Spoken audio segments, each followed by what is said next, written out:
সুপ্রিয় দর্শক, আপনারা দেখছেন এসপিএন বাংলা টিভি। দেখুন ও সাবস্ক্রাইব করুন এসপিএন বাংলা টিভি, দেশ ও মানুষের কথা বলে। প্রতিষ্ঠাতা তিনি তোমার মন থেকে এই কথাগুলো বলেছেন।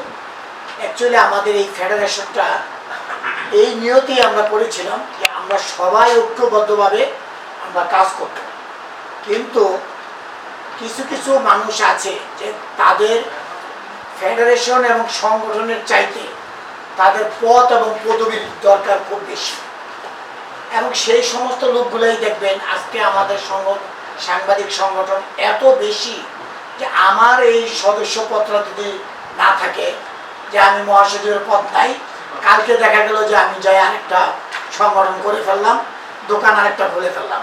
এই যে দোকানের মনোভাব, যেটা এই দোকানের মনোভাব পরিবর্তন যত মধ্যে আমরা না করতে পারবো, এই পরিবর্তন যত মধ্যে আমাদের মন থেকে না ঘটাতে পারবো, ততক্ষণ পর্যন্ত আমার মনে হয় যে আমরা সাংবাদিক ঐক্যবদ্ধ হতে পারবো না। বিদায়ী কিন্তু আজকে আমরা কোনো হত্যার বিচার পাই না, আমরা কোনো আমাদের উপরে যে নির্যাতন হয় সেই নির্যাতনের বিচার পাই না, আমাদের বেতন অবকাঠামো আমরা পাই না।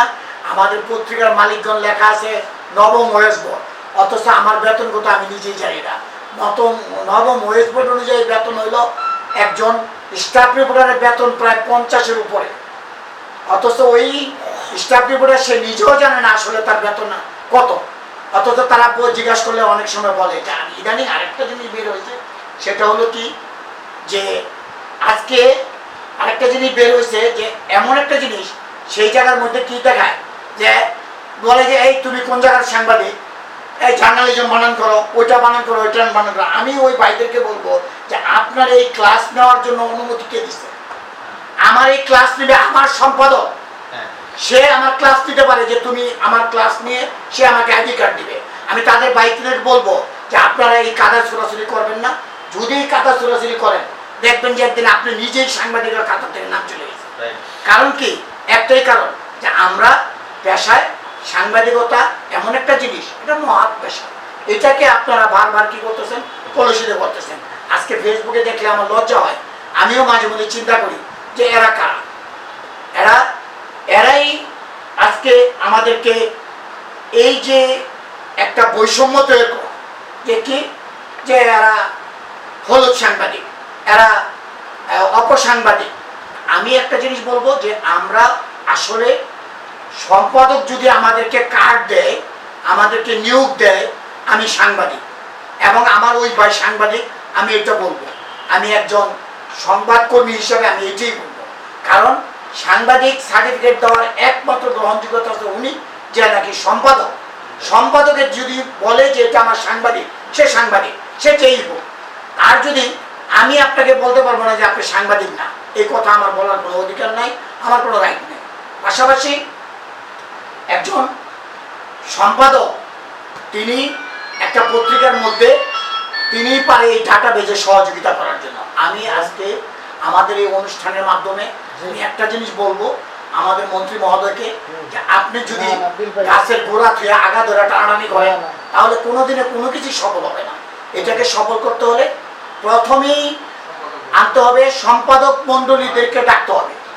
প্রত্যেকটা সম্পাদক মণ্ডলী বলবে যে তার পত্রিকায় কতজন সাংবাদিক আছে, তিনি একটা ডাটা দিবে যে আমার পত্রিকায় এতজন সাংবাদিক আছে, সেটার সাথে এনআইডি কার্ড থাকবে। এনআইডি কার্ড ক্লিক করলে ওই একজন সাংবাদিক একটা প্রতিষ্ঠান থেকে নিবন্ধিত করা যাবে, দ্বিতীয় আর কোথাও হবে না। আজকে অনেকেই বলে যে আমার সাথে দ্বিমত পোষণ করে যে ভাই আমি তো 4টা পত্রিকায় কাজ করি। আরে ভাই, পত্রিকার মতো পত্রিকা একটা পত্রিকায় কাজ করলে না, একটা পত্রিকা দিয়ে আপনি চলেন, একটা পত্রিকা দিয়েই আপনি হন, দেখবেন যে আপনার সফলতা চলে আসবে। আজকে আমার মাঝে মধ্যে আমার কাছে একজনের আসতেন, ওনার 6টা গলার মধ্যে 6টা কাঠ ঝুলানো, কলম এখানে 4-5টা, আবার কোটি আছে, কোটির মধ্যে লেখা আছে প্রেস, পিছনে লেখা, এই বুকের এই সাইডে লেখা, তারপরে ক্যামেরা 2টা ঝুলানো। আমি বললাম যে ভাই এতগুলা কেন? ভাই আমি ভাই সাপ্তাহিক পত্রিকায় আছি, মাসিক পত্রিকায় আছি, দৈনিক পত্রিকায় আছি, আবার মাঝে মাঝে ইউটিউব চ্যানেলও আমি করি, তাই সবগুলোরই কার্ড আছে। আমার পেশা হলো, আমার বিষয় হলো এটা। আমি এই জন্য বলতেছি যে আমার পরিচয় বহন করার জন্য আমার একটা কলমই যথেষ্ট। যেই কলমটা দিয়ে আমি লিখবো, এই কলমটা লেখনীতেই আমার প্রচার হবে যে আমি সাংবাদিক। কিন্তু আমার ওই গায়ের পোশাক, আমার 8টা কলম, আমার 6টা কাঠ, আমার 3টা ক্যামেরা, এগুলোর প্রয়োজন হয় না। আমি সাংবাদিক ভাইদের বলবো যে আপনারা আপনাদের লক্ষ্য উদ্দেশ্য জানবেন। যেমন আমি এত বছরে আমি লক্ষ্য উদ্দেশ্য, আমি প্রত্যেকটা লক্ষ্য অর্জন করছি। একটাই আমার অ্যাম্বিশন যে আমি উপরে যাব। প্রথমে আমি ছিলাম ক্যামেরা সাংবাদিক, পরে হয়েছে স্টাফ রিপোর্টার, পরে মফস্বল সম্পাদক, পরে চিন্তা হলো নেতা হয়েছে, তারপরে টিভি চ্যানেলে যাব, টিভি চ্যানেলে গেছি। এই ধরনের আপনারা একটা চিন্তা তৈরি করেন যে ছোট বাচ্চাদের মতো, যে আমার চিন্তা কি, আমি সাংবাদিক হব, আমি একটা চিফ ইঞ্জিনিয়ার হব, আমি একটা প্রতিষ্ঠানের প্রধান হব। এটা হলো আমার আহ্বান। আর মন্ত্রী মহোদয়ের কাছে আমার বিনীত নিবেদন যে আপনি ডাটাবেস করবেন, এটা আমি সাধুবাদ জানাই।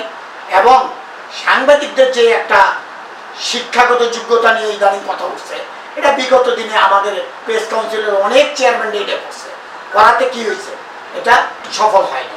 এটা সফল করার জন্য প্রথমেই দরকার হলো সম্পাদককে বলতে হবে যে আজকের থেকে আপনারা পত্রিকায় যত নিয়োগ দিবেন, এই নিয়োগটা হবে শিক্ষাগত যোগ্যতা এতটুকু। এবং এই সম্পাদক তেনারা এই পত্রিকার ডিক্লারেশনটা নিবে হলো তথ্য মন্ত্রণালয় থেকে, ডিসি অফিস না। তাহলে কেউ একটা নির্দিষ্ট একটা জায়গা থেকে আসবে। আমাদের সাংবাদিক সংগঠন যতগুলো আছে, এই সংগঠনগুলো আসবে কোত্থেকে? এই সংগঠনগুলো আসবে তথ্য মন্ত্রণালয় থেকে। তথ্য মন্ত্রণালয় যদি এখন বলে যে এটা প্রেস কাউন্সিল উনি দিবে, তাহলে আমরা ওখান থেকে দিব। তাহলে আমাদের মধ্যে কি হবে, সংগঠনও চলে আসবে একটা নিয়ন্ত্রণে, পাশাপাশি সাংবাদিকও চলে আসবে একটা নিয়ন্ত্রণে। দেখা যাবে যে সাংবাদিকদের টাকা চলে আসছে এবং আমাদের প্রত্যেকটা জেলা উপজেলায় একটা করে নিবন্ধন চলে আসবে প্রেস কাউন্সিল অথবা তথ্য মন্ত্রণালয়। তাহলে আমাদের এই জায়গা থেকে উত্তরণ ঘটানো সম্ভব।